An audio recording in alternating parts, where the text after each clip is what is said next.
meu querido, minha querida, bem-vindo, bem-vindo ao programa Em Frente. Eu sou o pastor Silas, aqui da IPI de Rolândia, e nós estamos mais uma vez no programa Em Frente, que agora em horários especiais, você já percebeu?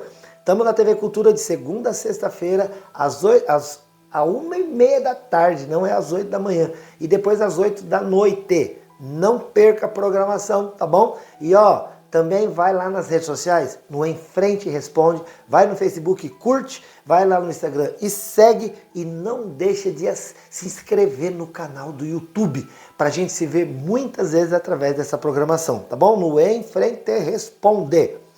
Gente, vamos falar sobre a Bíblia? Hoje nós estamos falando sobre Daniel.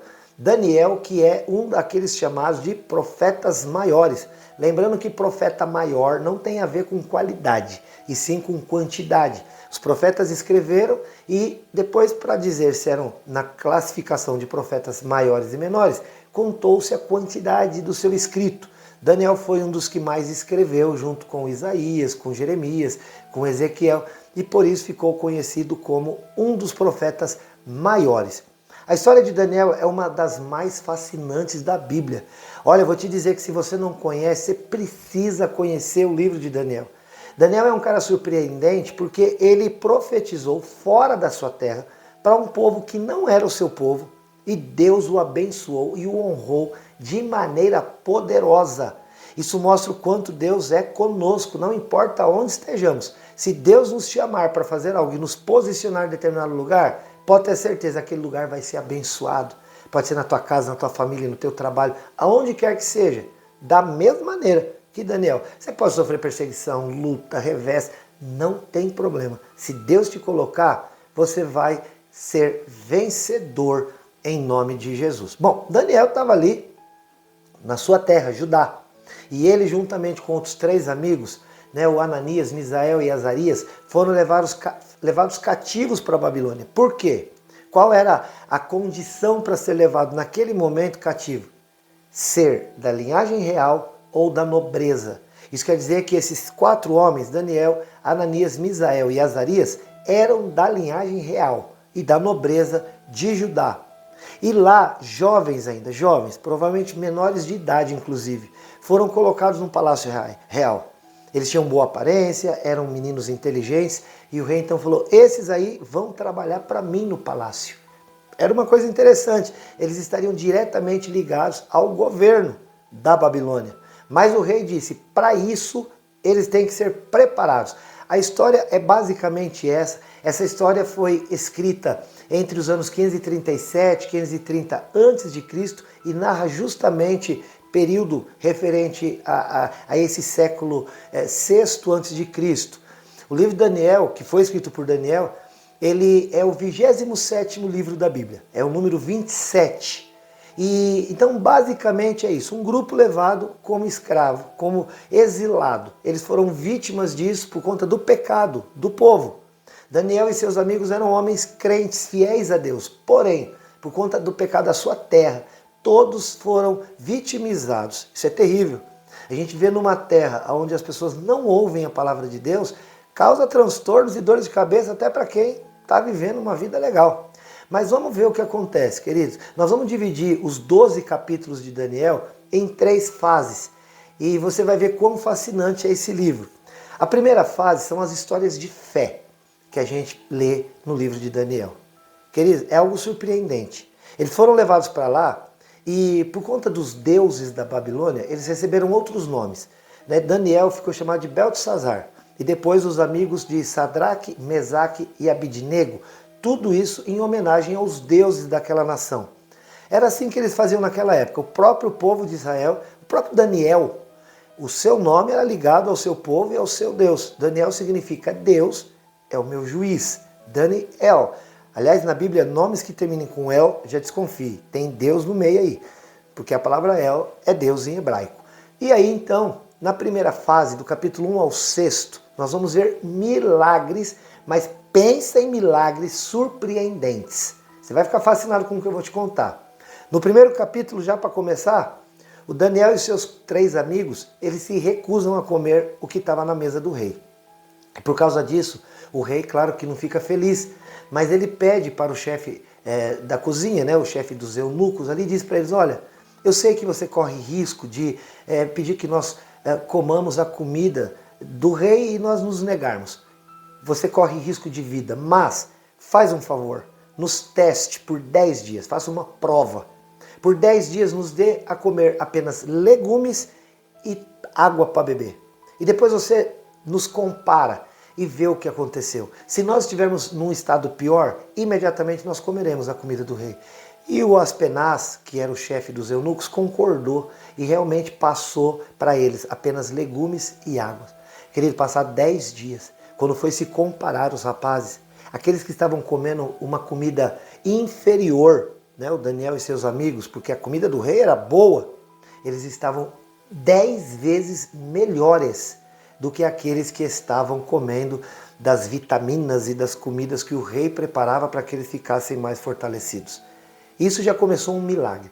No capítulo 2, algo terrível, mas maravilhoso acontece. O rei Nabucodonosor dorme, sonha. Até aí você vai falar normal, mas o rei acordou perturbado com o sonho, mas não lembrava o sonho. Ele queria saber o sonho, simplesmente isso. Ele chamou os magos e disse, ou vocês me dizem o sonho que eu sonhei e a interpretação do sonho, ou vai todo mundo morrer. E aí então um dos magos fala para ele, rei, isso não é possível. Não é possível, ninguém vai conseguir fazer isso, isso é uma coisa que pertence aos deuses.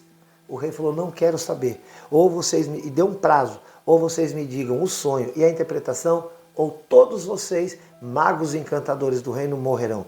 Daniel e seus amigos já faziam parte deste grupo seleto.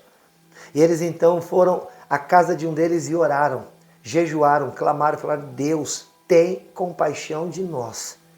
Deus ouviu a oração, revelou a Daniel o sonho e a interpretação, e isso foi levado ao rei. Inclusive, o sonho trazia uma interpretação que envolvia Jesus Cristo, 600 anos antes da vinda dele, e também o que aconteceria conosco, inclusive.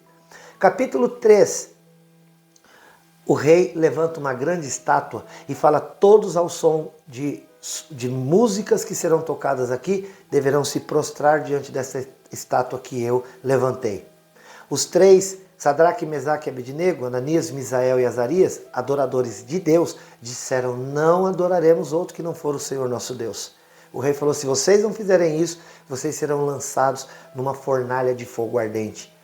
E eles falaram, faz o que o Senhor quiser, mas nós não adoraremos outro Deus. E realmente tocou-se a música e eles não se prostraram e foram lançados na fornalha de fogo ardente, aquecida 7 vezes mais, querido céu. Quando os homens lançaram eles lá dentro, eles se queimaram e morreram. Mas Sadraque, Mesaque e Abednego, eles ficaram caminhando tranquilamente pelo fogo. E quando o rei foi olhar, ele falou, nós jogamos lá 3, mas eu vejo 4 andando. E um desses 4, ele é semelhante ao Filho dos Deuses. Ele estava vendo Jesus pré-encarnado. O Senhor Jesus estava já naquela fornalha, porque é assim que funciona. O Senhor Jesus já está lá quando a gente entra na provação e os livrou daquele mal terrível preparado pelo rei. Queridos, coisa maravilhosa. Lá depois no capítulo 4, Nabucodonosor, que era soberbo, arrogante, como a gente tem visto até aqui, ele conta uma história dizendo que ele sabia de que Daniel era um homem de Deus, mas ele não dá ouvidos a Deus. E aí então, para que a soberba dele caísse por terra, Deus faz com que ele se torne como um jumento. E ele passa a, embora sendo rei, ele deixa as vestes reais e ele vai comer capim no meio do mato. Ele enlouquece.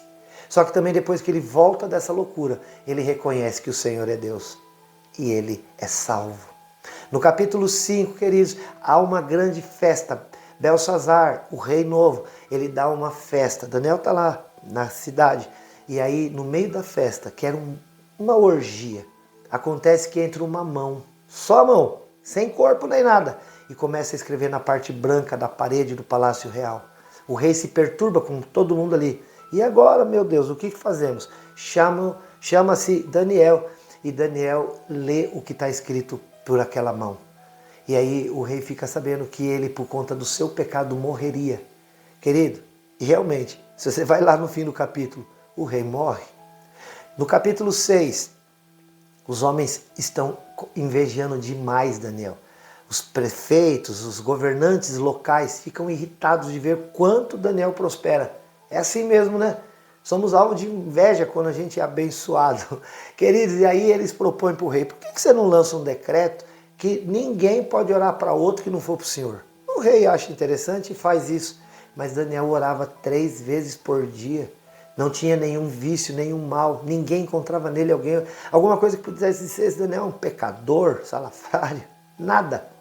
E aí, queridos, o Daniel não para de orar.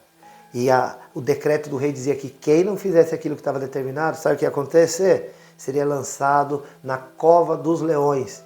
E lá foi lançado Daniel, que passeou a noite inteira, o rei Dario agora, passeou a noite inteira naquele lugar, dormiu tranquilamente. Por quê? Porque Deus estava com ele e fechou a boca do leão. E quando no outro dia o rei acordou, porque o rei gostava do Daniel, o rei foi lá, Daniel, será que o teu Deus a quem tu continuamente serves poderia ter te livrado? E o Daniel falou, rei, estou aqui.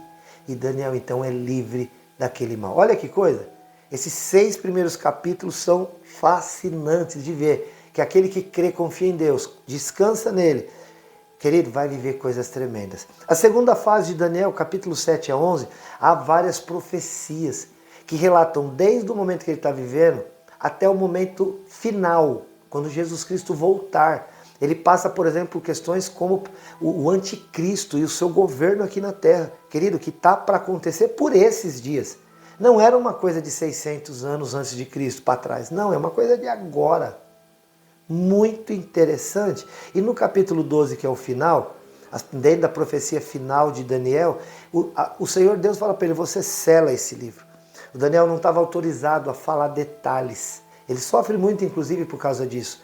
Mas Deus fala, sela o livro, porque essas coisas que você ouviu e ficou sabendo vão acontecer nos dias finais. Mas aquele, diz a Bíblia em Daniel 12, aquele que crer e aquele que a muitos anunciar a palavra da vida, esse vai resplandecer como estrelas no firmamento, para sempre e eternamente. Olha que lindo! Ah, queridos, o livro de Daniel é maravilhoso. Se eu fosse você, eu já pegaria a Bíblia e leria capítulo por capítulo e meditaria naquilo que Deus é capaz de fazer. Que Deus te abençoe poderosamente. Sou o pastor Silas da IPEI de Rolândia. IPEI de Rolândia que fica no centro da cidade. Você pode saber sobre nosso endereço, atividades, lá no 43 30 15 27 27, que é um WhatsApp. Você pode também entrar em contato nas nossas redes sociais, como eu já disse no começo, Facebook, Instagram e também no YouTube. É o mesmo nome, Em Frente Responde. É esse o nome lá. Você vai lá, curte, segue, se inscreve no canal e nós vamos estar aqui muitas vezes. Olha, e também você pode entrar em contato comigo pelo WhatsApp do Em Frente, 439-9147-5007. 439-9147-5007 é o WhatsApp do Em Frente. E deixa eu te falar uma coisa aqui, eu te amo em Jesus, Deus te abençoe e até o próximo, se Deus quiser. Tchau!